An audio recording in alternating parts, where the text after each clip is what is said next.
This week on The Futurists, Mark Pesce. Where using AI in an agentic way was expensive because a human had to be in the loop all of the time. What happens is when you cross the watershed, now the human is on the loop, just kind of checking in occasionally, making sure things are going on, keeping things in track. And that changes the calculus of how much cognitive labor costs. And that's the real core of the watershed. Cognitive labor, before that, for all of history, had one source: us.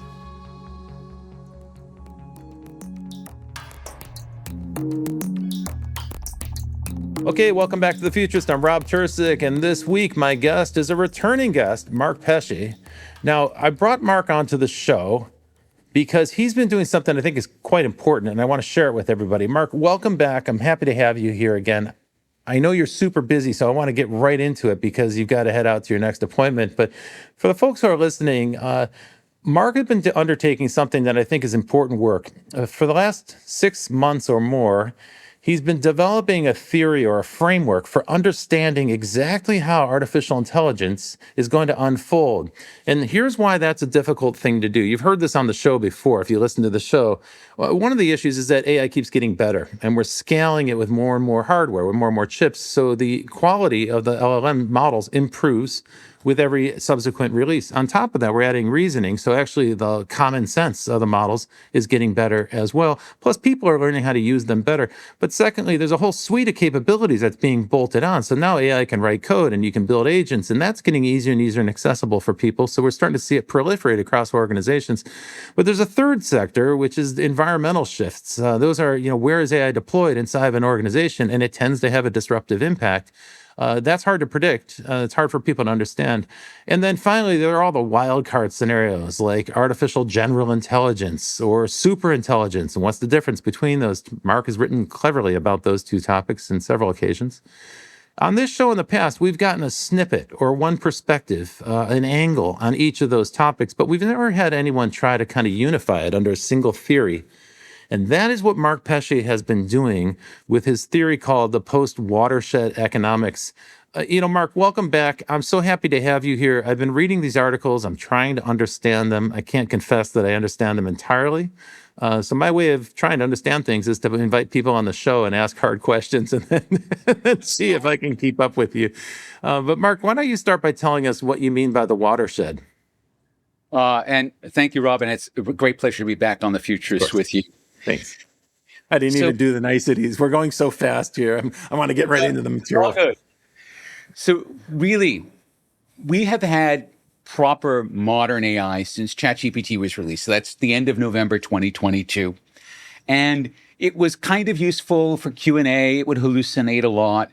As we know, it's gotten a lot better, in part because we've learned from all of the flaws, and we've learned how to fix those flaws. We've built machinery, which we call harnesses, which would tend to accelerate our own ability with it and decrease the flaws. All of that's been the case. And of course, people have been building agents. And an agent, for people who might not be too clear, is basically an AI plus three things. It's got some memory so that it has a bit of a scratch pad so it can track what it's doing. It's got tools so that it can read and write a file or send an email or read a spreadsheet or whatever it needs to do for you. And the third thing is it has goal logic. And I said, that's the part that's like the Terminator. That's the part that's just going to keep going on the job until it gets the job done. You slap those three things onto an AI, you get an agent. Now, in 2023, when we saw the first agents, they would run for about 40 seconds before they fell over, because during their tasks, and you'd give it a goal and it would go analyze the goal and break that goal down into steps and then break the steps into actions, and it would start doing the actions, and then it would hallucinate in the middle of one of the actions. And as soon as it does that, there's just bad data in the system and the system just falls over, right? Definitely. So 2023, you got 40 and if you seconds. chain multiple agents together, bad outputs eventually start to feed into the next agent, which is working with bad data, and it continues. So you kind of have this compounding issue, which is one reason why people who chain agents together are seeing something like 30% error rates when you have a long enough chain. Yes. So that's a known issue, but for the folks who are listening, I don't want people to think that that's a fatal flaw. That's something to fix, right? So go ahead, carry on with the agents. And the thing is, the folks who have been tracking this, METR is the name of the organization, METR.org. They've been tracking what we would call the task horizon, how long an agent can get away with it before it falls over. And again, 2023, about a minute. But the thing is that there has now been, similar to Moore's Law, there's been a regular doubling. And that doubling cadence has about a 7-month cycle. Right. When you get to November of last year, in a 3-week period, you get first Gemini 3.1 gets released by Google. Opus 4.6 gets released by Anthropic. And then GPT 5.2 gets released by OpenAI. So the 3 big frontier labs. And at this point, the task horizon surpasses an hour, somewhere between an hour and 90 minutes. And of course, we're now more than 7 months past that. So we're now at 2 to 4 hours on a lot of this. What this means is that if you want to assign an agent a task, here, put these into the billables. Here, go contact my agent and tell him about these bookings, whatever it is, okay? You do not have to, and I love this new word, bot sit the agent to make sure that it's actually on the task, because you can have a high degree of confidence that it's going to complete the task before it falls over. Mm-hmm. We call that the watershed because what that does is that actually changes the calculus, where using AI in an agentic way was expensive because a human had to be in the loop all of the time. What happens is when you cross the watershed, now the human is on the loop, just kind of checking in occasionally, making sure things are going on, keeping things in track. And that changes the calculus of how much cognitive labor costs. And that's the real core of the watershed. Cognitive labor, before that, for all of history, had one source, us. Right? Yeah. And that means that it's limited and expensive. Now, all of a sudden, as you cross the watershed, all cognitive labor gets repriced. Now, that line is not on hard fast because it doesn't really apply to all forms of cognitive labor at once. For example, your surgeon is still going to charge you a lot for doing surgery, and there are a lot of reasons why. On the other hand, all of the copywriters went away in 2025 because the one thing language models were already really good at was writing. So the line is uneven, but once you cross that watershed definitively, as we did in November, now you can see that that line is basically coming broadly for cognitive labor, and it's leading to a dramatic repricing of cognitive labor. And that's really the essence of what the watershed is. So for folks who are listening, let's assume that quite a few of our listeners are mid-career professionals in white-collar jobs. In other words, these are people who get paid to use their brains. How should they interpret what you're saying? You know, what Meter is telling us is that by the end of the decade, an agent will be able to run autonomously without falling over for about a day. At that point, agents can run around the clock, right? They'll run full time. Yeah, I know. I think that's really by the end of next year, we're probably going to have what that. I think it is. Yeah, I think you're right. By 2030, probably the week, something on that order, to be able to do it without falling over. That's effectively a worker, right? That's a worker that costs $6,000 instead of $65,000 a year. Well, and this is the interesting point because, of course, everyone's got AI bill shock right now. And this kind of leads into the paper that I wrote after this, which is that if you're consuming the very highest quality of intelligence, whether that's the frontier, the best version of Claude, or the best version of GPT, or the best version of Gemini, it adds up quickly, right? Because agents burn a lot of the currency of an agent is a token. And a token is basically a unit of cognition from an AI's point of view. And it just burns through them. And the more sophisticated the task is, the more tokens it's going to burn through. And so while everyone was thinking, oh, the cost of labor is going to go to zero, we now know that is absolutely not true. There's a floor. We do not know where the floor is. And we also know that there's an enormous amount of price discovery going on. So the thing that we've been able to tell, and this has really only emerged sort of in the last 60 days, is we're now starting to see what we would call a barbell-shaped market in cognition. So at the high end of the barbell, you have Claude, you have GPT, you have Gemini, right? And then at the bottom end of the market, you have companies like DeepSeek and some of the other Chinese model vendors. Qwen is another one, which is done by Alibaba. And Minimax, and the work that's coming out of Xiaomi. I thought they made vacuum cleaners, but they actually also make AI, really good AI. And they're going for basically the Walmart approach, as interestingly is xAI with Grok and Meta AI with Spark. So they're trying to price very low. And then the question there is, if you have your normal garden variety task, can the cheap tokens do the job for you? And the thing that is the telling thing here is that cheap tokens are all kind of alike. They're not exactly alike. They're all kind of alike. What matters is how you harness them. And so there's this new term of art called a harness, which is, for example, people would have heard of OpenClaw, which allows people to have agents on their computers at home. OpenClaw is a harness. You drop an AI into it, and then it can do all sorts of things for you. And what we're learning is that the design of the harness actually amplifies the intelligence of your tokens. And so if you have a really smart harness, you can get away with really cheap tokens. And if that's the case, are most people going to need the really expensive tokens from an Anthropic or an OpenAI, or are they going to be able to use the really cheap tokens from, say, a DeepSeek? And we're already seeing evidence of this here in the United States. There are a lot of companies now that are starting to explore the idea of maybe you begin to frame a problem using the expensive tokens from the high-end frontier models from the leading labs. And once you have an understanding of that problem, you want to go into production, you're going to get an open source model like DeepSeek, run it on local hardware that you own on your own premises. You got to manage that, of course, and set it up. But you're going to see 85% drop in cost, and about 85% on average, what I'm hearing is 85% results. So they're not going to match exactly what you get with Mythos or the highest of the high models, but good enough for government work. Exactly. And the thing is, what we're building in, and I know I've written a lot about this, what we're building in now are these things called loops, where when the agent falls over, the harness that the agent's in goes, let me take a look at what went wrong here. How can we change the process here to improve that process so that you don't stumble next time? So we have this idea of a self-improving agent and a self-improving harness. That is very much in play now. It's something people weren't even thinking about 6 months ago, but it's very much in play now because people are starting to understand that harnesses are kind of where the action is. Yeah.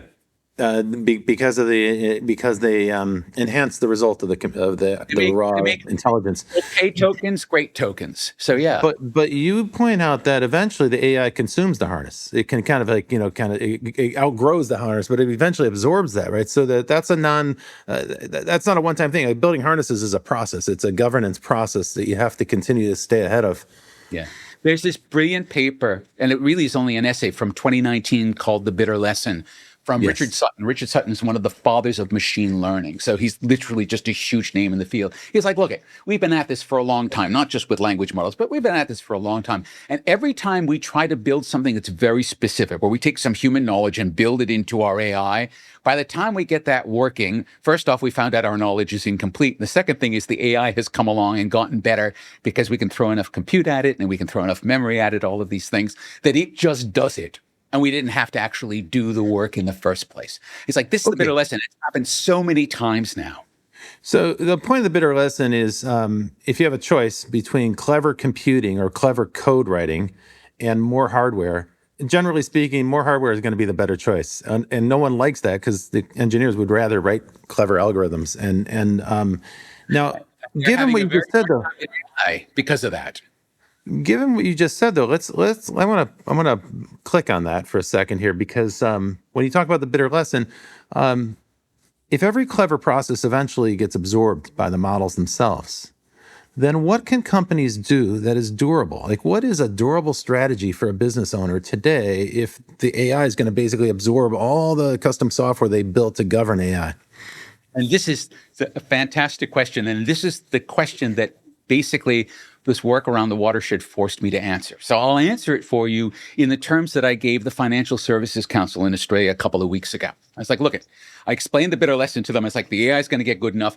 All of your methods, all of your knowledge around how processes work, that's all going to be ending up in the AI. So what do you have left? All right. Well, of course, trust.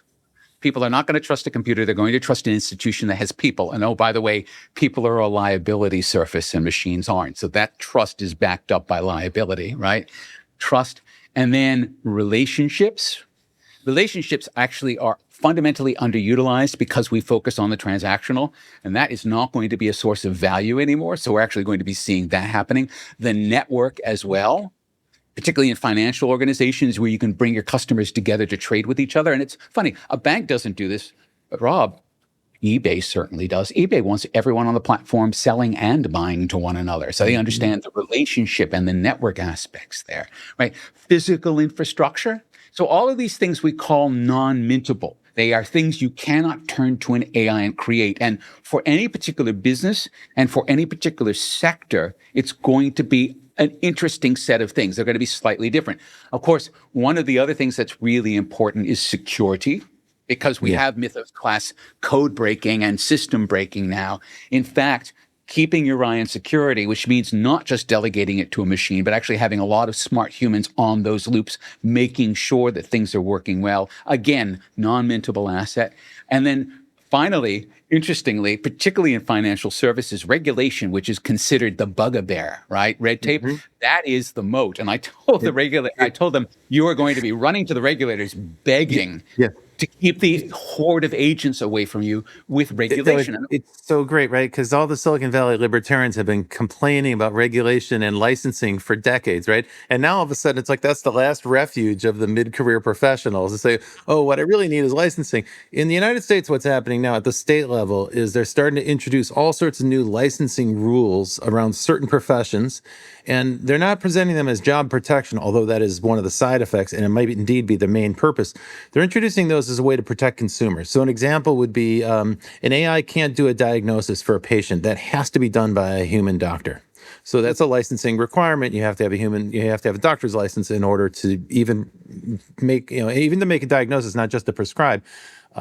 Even though you may be using AI. So they're anticipating AI is going to be introduced into the doctor's workflow, but what they're not going to do is relinquish that role.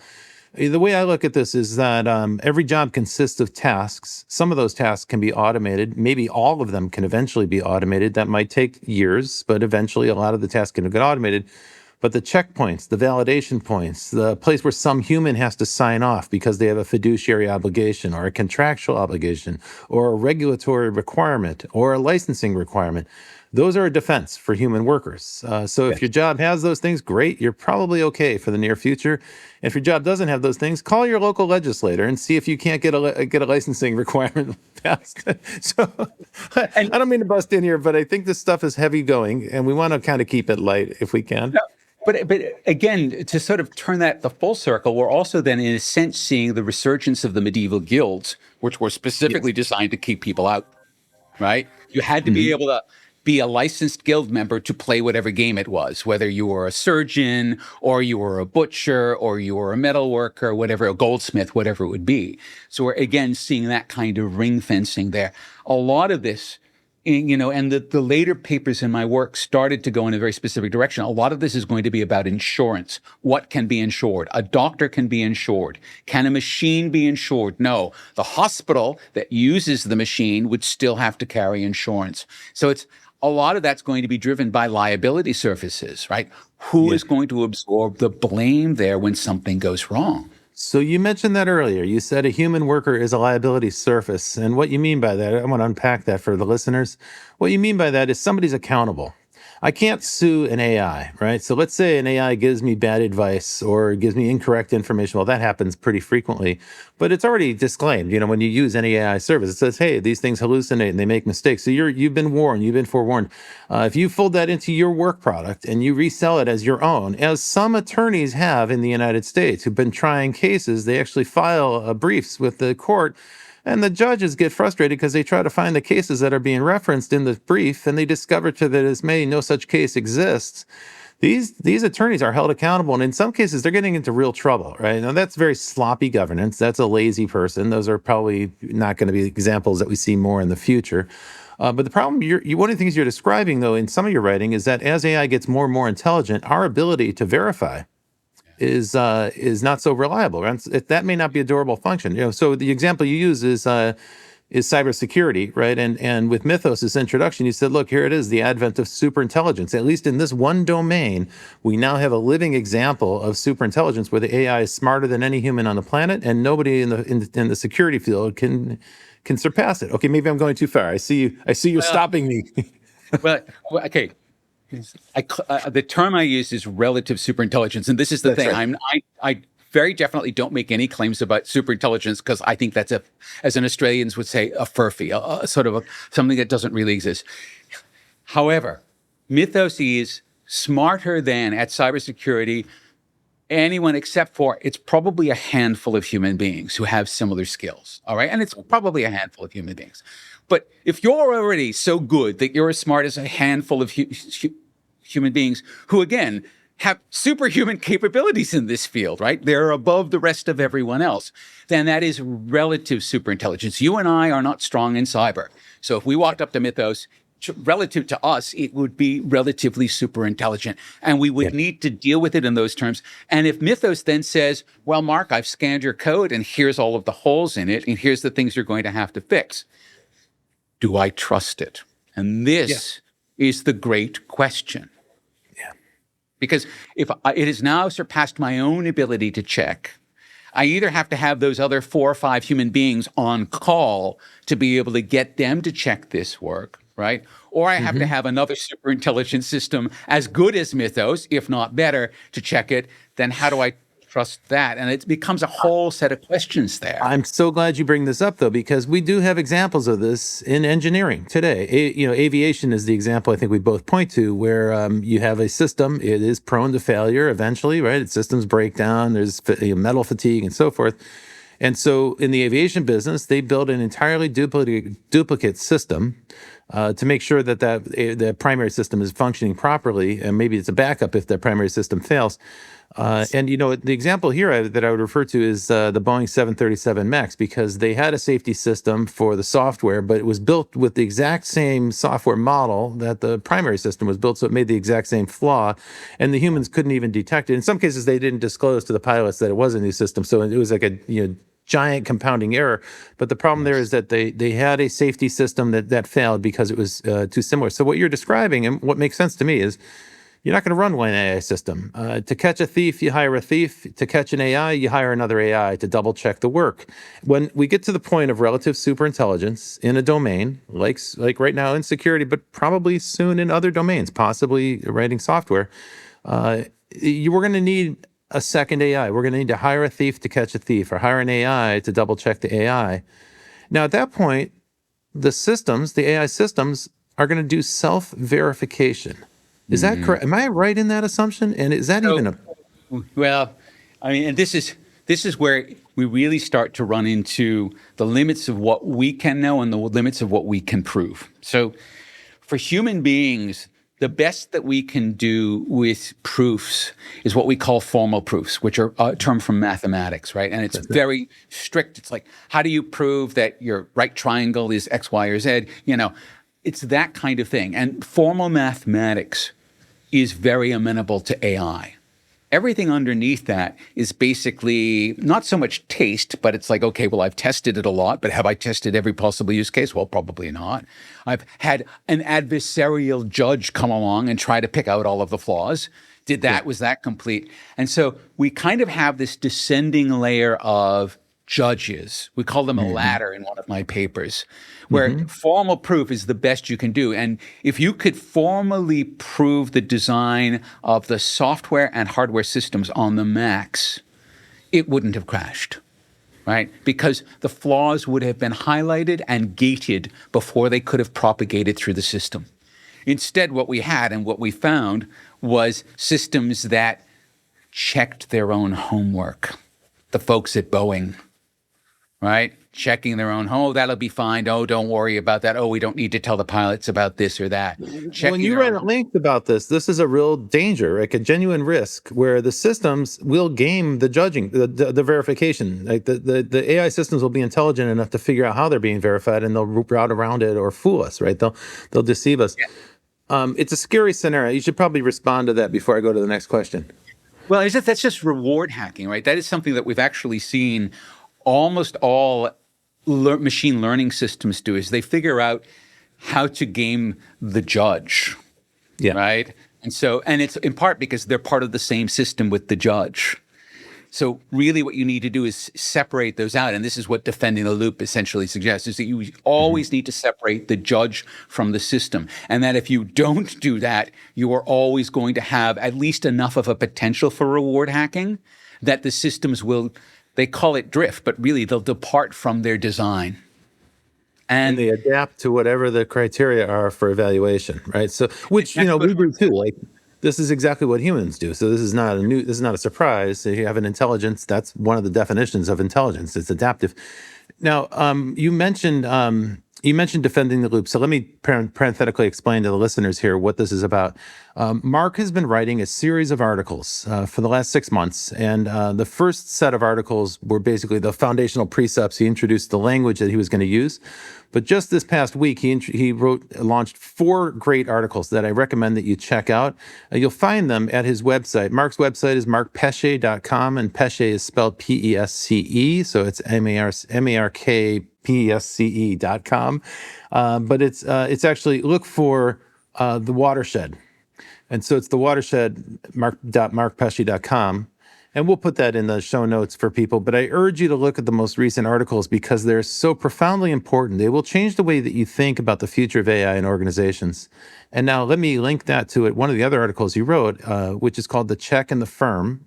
For anybody who's interested in the theory of the firm, you'll find this article reminds you of those ideas and recast them in light of AI, because it opens up the possibility that many of the functions that we currently think of as being done by a corporation, that kind of justify the existence of a corporation, those are going to be delegated to AI, and then that raises the question of, well, what's the point of the company? Now, Mark addresses that thoroughly. Mark, what I want to do is ask you a specific question. Okay. What happens inside a business once its processes can verify themselves? So effectively, and we're already starting to see this, I think, very slowly in a lot of organizations that are adopting AI automations, is that the core disappears into automations. And that's the core of keeping the business going, right? It's all of those process flows that are internal to the business because they are making the business run. So all of those are going. And they're going, and because they're running on what we would consider processes that are being audited by external judges all of the time, you can reliably trust that they're staying on track and they're maintaining the business. And that's the thing. If you don't have that reliability, then your business is going to drift or spontaneously do something very wrong and collapse. And so the business itself will not be reliable. So when you start adding these external audits, and the thing that we're going to start to see, to sort of broaden this out a little bit, right now, agents audit themselves, which is a problem. They grade their own homework. And that is why they fall over, because they do. Agents have always had, from the beginning, what they call a reflection cycle. They'll do a task, and they'll check, did I do the task right? And they will lie to themselves, and they will give themselves a passing mark. Of course I did. And then they're looking in the mirror going, you're looking good today, my friend. You're doing great. Yes. Exactly. It's that. And instead, we're putting them in front of a whole bunch of adversarial judges or an auditor. I want you to think of it, for the listeners, the best way to think about this is you've just gotten a nice letter from the IRS or the ATO here. You're being audited. All right? And the auditors are going to walk very carefully through every one of your financial statements, every one of your financial decisions, your tax filings, all of that. And you're going to be forced to justify every decision that you made across that. You're probably going to bring your accountant with you because they're good at that sort of thing. But that auditing process is a process of external verification in an adversarial framework. Yep. Right? And so while it's not perfect, because you could bribe the judge, and that does happen periodically, right? The GFC happened because essentially the people who were grading the securities were bribed by the companies who were providing the securities. Okay. So let's bring that back to a company today. So what you're describing, I think, is as we start to rely more and more on agents in companies, and we begin to delegate more and more tasks to agents, and then we start to link those together so that we have a kind of, orchestrated agentic flow of tasks that are, where we've delegated a whole process now to agents. We need a mechanism for verifying that work is being done accurately. It's basically quality control on the intelligence, on the thought process. And that should be adversarial. So what does that look like in a company? Does a company then have human tribunals that review the work of agents? Is that what you're envisioning a future company looking like? I think as you're setting those processes up, yes. Once the processes are working well, the adversaries will be other processes that are isolated, that have rewards for finding flaws in the processes, right? Yes. In other words, that's how you reward a hack, Yes. right? So you really put it in their favor. We had Tatiana Mahmood from Wayfound.ai on the show just a few weeks ago, and she spoke eloquently because this is her entire focus. Her company is focused on supervisor agents. And the premise is quite simple. Once you get past 20 or 40 agents in a company, you can't keep up. Every person I know who's been working with agents since November of last year, to your point, experiences what they call agent fatigue, agentic fatigue, where they simply can't stay up 24 hours a day. The agents can now because they keep getting better, or at least they fall over less frequently, right? But if you have a dozen agents running, you're skipping dinners, right? You're skipping meals to keep up with them and make sure you're feeding them new tasks and verifying their output. So the humans get burned out. So that's a job for AI. Delegate it to a supervisor agent. Okay, but it better not be built on the same framework as your other agents, because otherwise you're going to just replicate the flaw and you get that kind of recursive flaw. That's a 737 Mac. It needs to be vetted in exactly the same way. You can't just trust the supervisor agent either. And that's the thing. So this is the whole set of papers. I've basically identified something I'm calling verification design. That's what I think is the name for this whole new thing, which is simply a way of thinking about this holistically. Here's a business. Here's processes in the business. How do we now, when we're designing the agentic processes for that business, design them so that they fail and learn, and that they're constantly being audited so that they cannot get off track? On that note, I'm going to take a break. We're going to go to a break. We'll be back in just a moment. Please, folks, stick around for this important conversation with Mark Pesce on The Futurist. Provoke Media is proud to sponsor, produce, and support the Futurist podcast. Provoke.fm is a global podcast network and content creation company with the world's leading fintech podcast and radio show, Breaking Banks. For information about all our podcasts, go to Provoke.fm or check out Breaking Banks, the world's #1 fintech podcast and radio show. Hey there, welcome back to The Futurist. I'm Rob Tercek, and this week I'm talking to my friend Mark Pesce in Sydney, Australia. Mark has been working with AI. He's been at the very forefront of this process for a number of years. But what he's done recently is write a series of papers at the watershed.markpesce.com, and I urge you to check out the most recent 4. That's the reason I scheduled this interview with Mark, because I think they're so very important for everyone who's considering how AI is going to affect our work, our careers, the definition of a human occupation, and the definition of a corporation or company. I know that sounds like a lot, and we've gotten snippets of that from different people over several of these interviews that we've done on The Futurist. But what Mark's done is kind of heroic in the sense that he's trying to wrap his arms around all of that and come back with a general working theory of how it might unfold. He's very candid in his writing that he's not going to get it all right, that these are hypotheses. He relies heavily on the input from other people and, frankly, readers like you. So I hope you'll check that out. Now, Mark, the through line I noticed on the recent articles is that you're making a distinction we kind of got to just before the break, and I want to just underscore it here for the folks who are listening. You've defined a line between what a machine can verify and what a human can judge. And there are certain things that only a human can judge. And as you pointed out, that's kind of arbitrary, right? Like that judgment is in some cases quality, right? Where it's like saying, well, what's a quality show or a quality song? That's up to that. It's in the eye of the beholder. Yes, but with the corporation, it's literally, what are we going to do? How are we going to do it? Right? What do we stand for? What's important? What do we settle for as a company, right? Now, let me give you an example from my own experience. So you know that I launched this company, NeuraStudios.ai, which is an AI motion picture company that creates tools that enable anybody to make a short animated film. And that's going very well, by the way. About a year ago, I was talking to our head of product, a very smart guy named Martin, and we were doing some forward planning for hiring. And I said, look, Martin, we need to think about your headcount for next year. How are you going to grow your group of the organization? And I said, for starters, tell me about your previous job. How many people did you have working for you? So he was head of AI at a very large software company, and he had 25 people on his staff, but they interfaced with about 25 counterparts in other departments.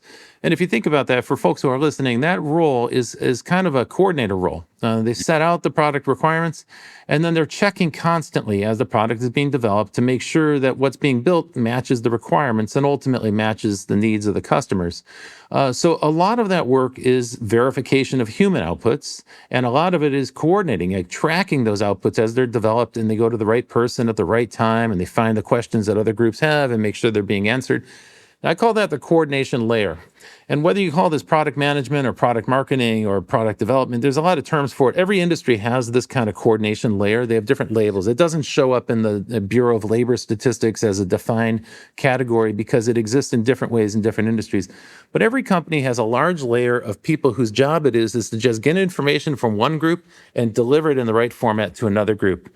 So when I asked Martin how many people he needed for the future of the company, he said, I don't need any more. I said, well, wait, you had 50 people working on this problem at your other company. He said, Rob, with agents, I can probably write agents myself that do all those tasks, and that'll simply become automated. And that was like an epiphany for me. It was an amazing moment because I realized we're going to have a new shape of companies. Instead of a pyramid, a hierarchy, you're going to have a company that looks like an hourglass because that coordination layer is going to get compressed. And it's going to compress down to really 2 people. So you can take a 30 or 40 person division or department and shrink it down to 2 people and a lot of agents, dozens of agents. The 2 people, one of them is going to be the orchestrator, and that's the person whose job is to keep the agents running, right? And they're going to have supervisor agents under them, so they're going to manage supervisor agents. The other person is focused on quality. That is the person who's going to do this arbitrary distinction of like, well, is this good enough? Is this what we want to put our name on? Is this what we want to publish or release? Push back on that if I got it wrong, but I think that we're going to see massive collapse in this area, this kind of compression of this field, whether it's a program manager or a product manager, whatever the title is in different industries. I think those jobs are going to get automated. So I think the one thing that I thought of when you mentioned the hourglass shape, the way that I see it, interestingly, is as essentially a wheel, and the hub in the middle is where everything has kind of compressed and disappeared. And it's not so much unknowable, but it's all automated and you don't worry about it. Whereas all of the human decision-making happens out on the rim, where the taste and the choices, what should we do, who should we do it with, is this good enough, right? What is our quality that we're looking for here? They're all happening out on the rim, and those people are all connected together. They're not in silos anymore. They're all in one continuous band. That's kind of how I think it's going to look. But that doesn't I think you're right. And I think their business process is going to be monitored by AI so that you'll know what I'm working on all the time. And I'll know what you're working on, even if we're in a different country. That would be within a company. That would be transparent. And by the way, that would be like the most granular understanding of what a company actually does, because you're going to start to see what every employee is doing at the level of the task. But the question is whether, and again, this goes into the papers, the tiny teams phenomenon that was first identified in 2024, where it's sort of 4 or 5 people working closely together with good AI augmentations, being able to do the work of a 10x or 100x team. Whether that's in fact what this ends up looking like, that there are the only occasions where we need more than a handful of people to do a serious business's work is when the liability surface, in other words, what you're doing is so dangerous that it requires both so much oversight and so many signatures, both of which are explored in that check on the firm paper, to make sure that there's a whole bunch of people there to need it to happen. So if you're making pacemakers, for example, or X-ray machines, but if you're making, I don't know, widgets, probably not. So that's kind of the difference there. So the size of the firm, the structure of the firm probably doesn't change that much, but the size of the firm changes based on its verification depth. Now, in Defending the Loop, you say that there are 4 things that are kind of like irreducible functions of human workers in a company.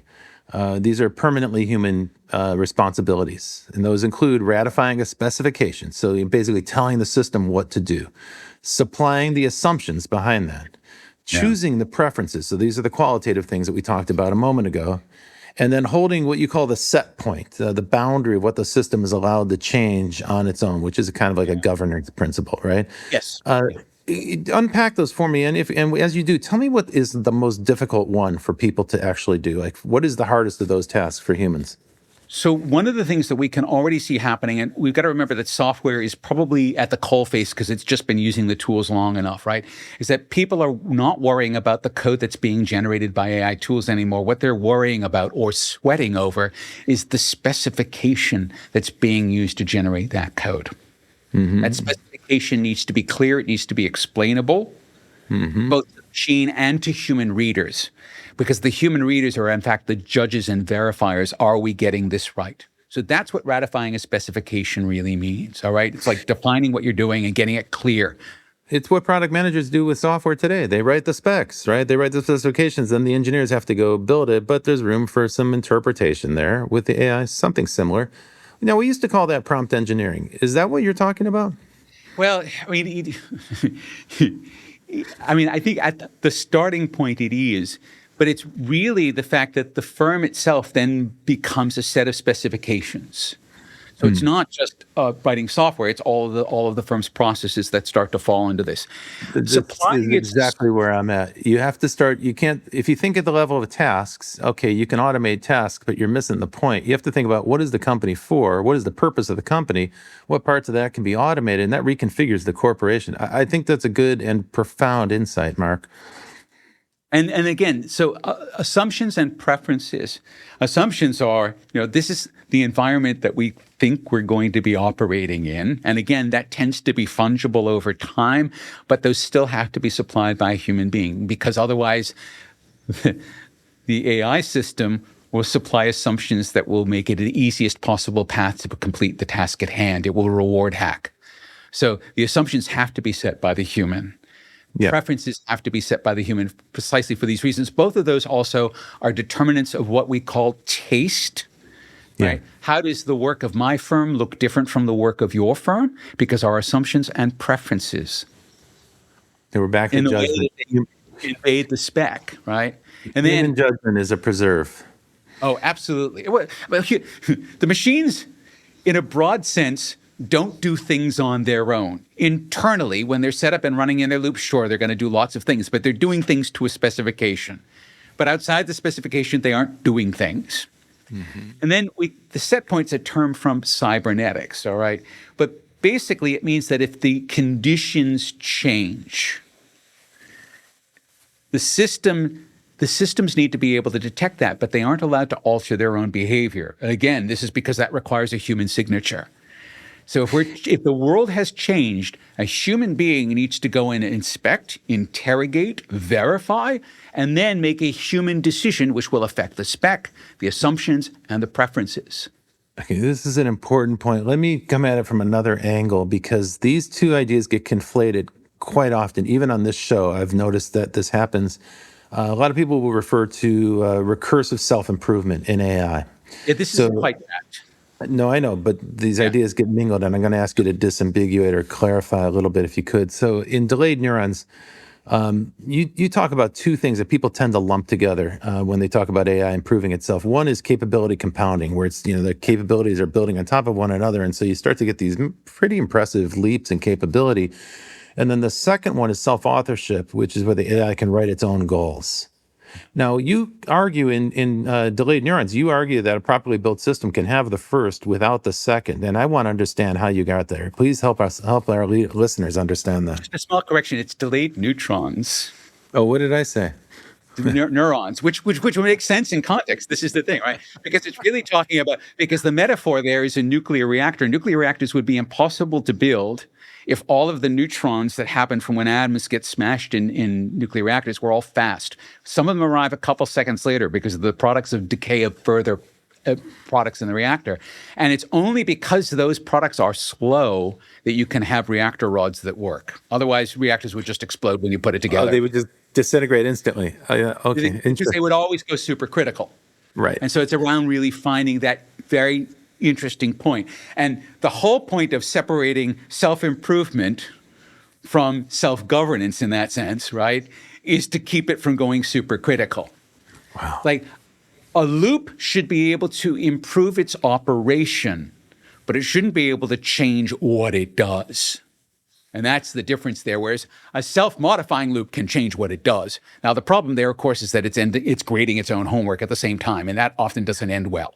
So you want to do that because you want to get the best results out of it, but it also tends to govern the runaway. There's a whole bunch in that paper about the kinds of ways that we need to design these systems so that they're durable, right? And that's the thing. And having a self-modifying system, while that can accelerate, it's not durable. it will eventually implode, right? It'll eventually do something catastrophic. It has the capability for that, and it's not that a self-regulating system can't do it. But if it is, it's probably going to be within the bounds of human beings to be able to intervene, and which is what makes a reactor work. That's why the metaphor is there. Yeah, Any change is going to be slow enough, whereas a self-modifying system and recursive self-improvement, which is where you take a language model and use it to build the next generation of language model, which uses it to build the next generation of language model. That's kind of the stuff that Anthropic is working on and OpenAI and Google presumably are all working on.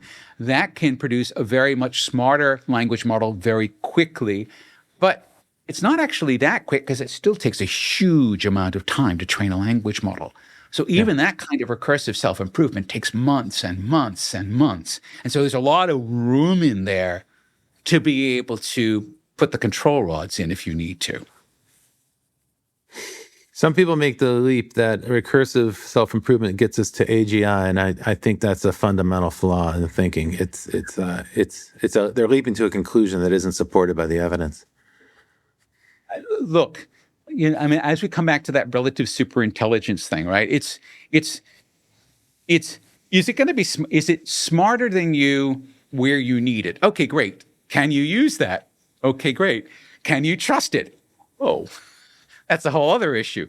And this is why I think the ground isn't, do we have AGI or not? It's, can I trust the outputs from this? And what I think is happening, Robert, and this is the next set of papers that will happen in a couple of months, is that as we get past the Mythos class systems, which are effectively smarter than us, how are we going to start to be able to trust their outputs? And I think there's going to be two approaches here, weirdly. One of them is that we're only going to trust outputs that are formally provable. So that the post-Mythos class systems will have to produce mathematical proofs of what they're saying before we can trust it. Okay? Wow. Fine.